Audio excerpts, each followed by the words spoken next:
ada telefon kena saya dah ada tetap belum. Apa sih dia dia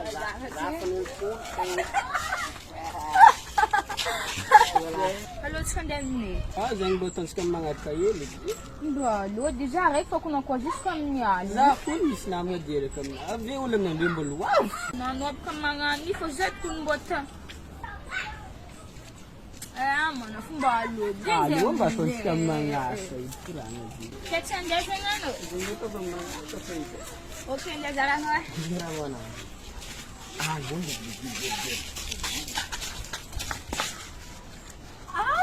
Cawot zebe sakno.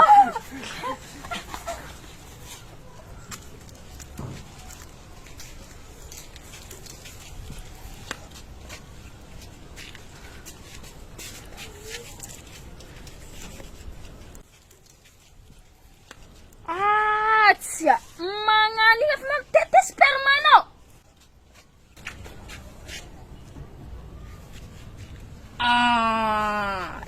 Tia.